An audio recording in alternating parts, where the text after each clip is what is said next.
ত্বকের যত্নে তো অনেক কিছু ব্যবহার করেছেন, তারপরেও মুখের মধ্যে কোনো গ্লো নেই, মুখের কালচে ভাব কিছুতেই দূর হচ্ছে না, তাহলে বলবো বেসনকে একবার এইভাবে মেখে দেখো।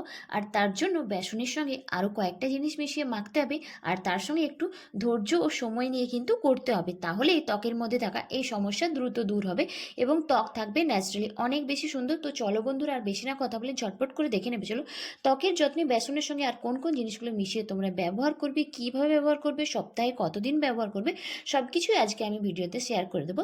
তো পুরো ভিডিওটা কন্টিনিউ করতে থাকো। আর এখনও পর্যন্ত যারা চ্যানেলটিকে সাবস্ক্রাইব করনি তারা চ্যানেলটিকে অবশ্যই সাবস্ক্রাইব করে রেখো এরকম নতুন ভিডিও পাওয়ার জন্য।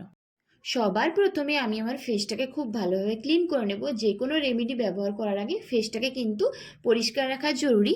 তারপর আমি আমার ফেসটাকে ক্লিনজিং করব, তার জন্য নিচ্ছি আমি এখানে নারকেল তেল। নারকেল তেল কিন্তু আমাদের ত্বকের জন্য খুবই উপকারী, আমাদের ত্বকের মধ্যে একটা ইনস্ট্যান্ট গ্লো নিয়ে আসে। যাদের ত্বকের চামড়া কুঁচকে গেছে, ব্রণর সমস্যা, তারা যদি রোজ রাতে এক ফোঁটা নারকেল তেল মেখে ঘুমোতে পারো তাহলে কিন্তু ত্বকের এই সমস্যা দ্রুত দূর হয়ে যাবে। তারপর হালকা হাতে 3 থেকে 4 মিনিট মুখটাকে ম্যাসাজ করে ওপরের এক্সট্রা অয়েলটাকে আমি একটা টিস্যুর সাহায্যে খুব ভালোভাবে রিমুভ করে নিচ্ছি। এরপর ফেস প্যাক বানানোর জন্য সবার প্রথমে নিতে হবে 1 চামচ মতো বেসন। তারপর আমি এর সঙ্গে মিশিয়ে নিয়েছি অল্প পরিমাণ মুলতানি মাটি।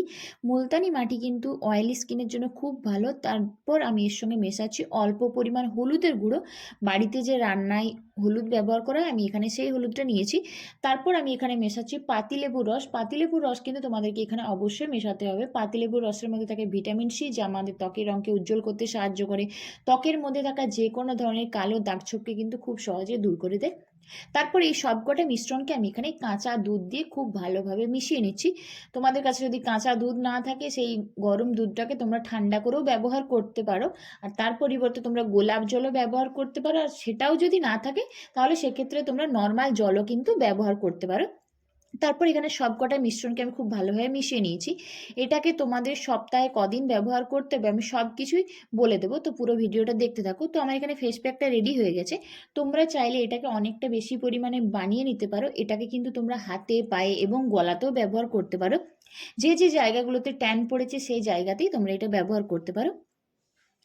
তো এই ফেস প্যাকটা এরপরে আমি আমার পুরো ফেসের মধ্যে ব্যবহার করে নেবো। সপ্তাহে তোমরা 2 থেকে 3 দিন এই ফেস প্যাকটাকে ব্যবহার করো। যে সময় মনে হবে তোমরা একটু সময় দিতে পারবে, যদি দিনের বেলায় ফেস প্যাকটা লাগাও তাহলে চেষ্টা করো রোদ একটু কম লাগানোর, আর রোদে বেরোলেও কিন্তু তোমরা সানস্ক্রিন অবশ্যই ব্যবহার করো।